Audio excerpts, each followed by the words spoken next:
तेरा वचन मेरे पाँवों के लिए दीपक है और मेरे मार्ग का उजियाला है। तेरा वचन मेरे पाँवों के लिए दीपक है। पहला पाठ नबी ईसायास का ग्रंथ अध्याय 7 पद संख्या 10 से 14। प्रभु ने आहाज से कहा, चाहे अधोलोक की गहराई से हो, चाहे आकाश की ऊंचाई से, अपने प्रभु ईश्वर से अपने लिए एक चिन्ह मांगो। आहाज ने उत्तर दिया, जी नहीं, मैं प्रभु की परीक्षा नहीं लूँगा। इस पर उसने कहा, हे दाऊद के वंश, मेरी बात सुनो। क्या मनुष्य को तंग करना तुम्हारे लिए पर्याप्त नहीं है, जो तुम ईश्वर के धैर्य की भी परीक्षा लेना चाहते हो?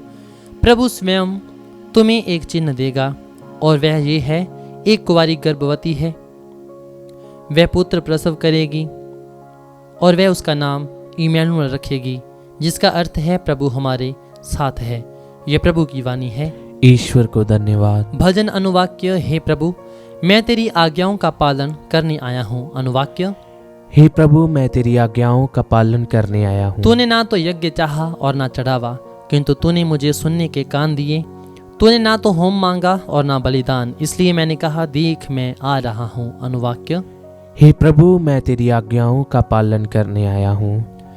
मुझे धर्म ग्रंथ में ये आदेश दिया गया है कि मैं तेरी आज्ञाओं का पालन करूं। हे मेरे ईश्वर, तेरी इच्छा पूरी करने में मुझे आनंद आता है। तेरा नियम मेरे हृदय में घर कर गया है। अनुवाक्य। हे प्रभु, मैं तेरी आज्ञाओं का पालन करने आया हूँ। मैंने सबों के सामने तेरे न्याय का बखान किया।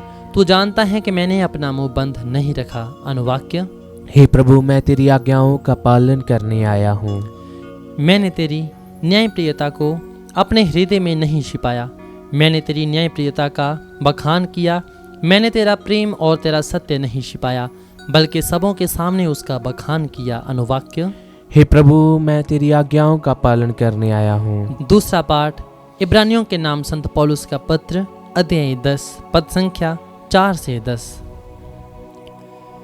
सांडों तथा बकरों का रक्त पाप नहीं हर सकता, इसलिए मसीह ने संसार में आकर ये कहा, तूने ना तो यज्ञ चाहा और ना चढ़ावा, किंतु तूने मेरे लिए एक शरीर तैयार किया है।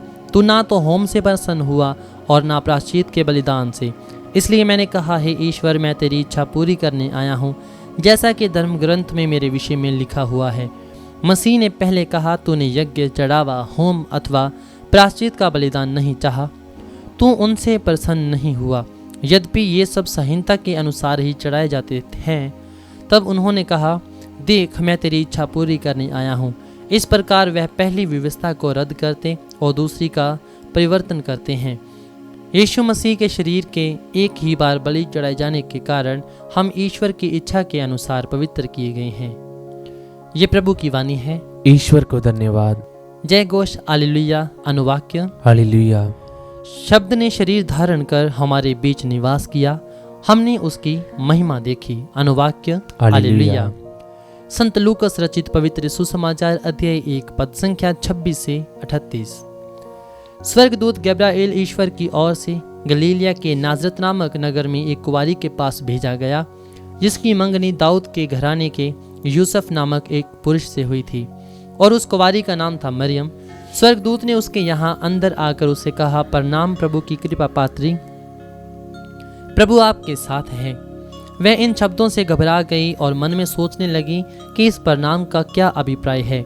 तब स्वर्गदूत ने उनसे कहा, मरियम डरिए नहीं, आपको ईश्वर की कृपा प्राप्त है। देखिए, आप गर्भवती होंगी, पुत्र को प्रसव करेंगी और उनका नाम यीशु रखेंगी। वे महान होंगे और सर्वोच्च प्रभु के पुत्र कहलाएंगे। प्रभु ईश्वर उन्हें उनके पिता दाऊद का सिंहासन प्रदान करेगा।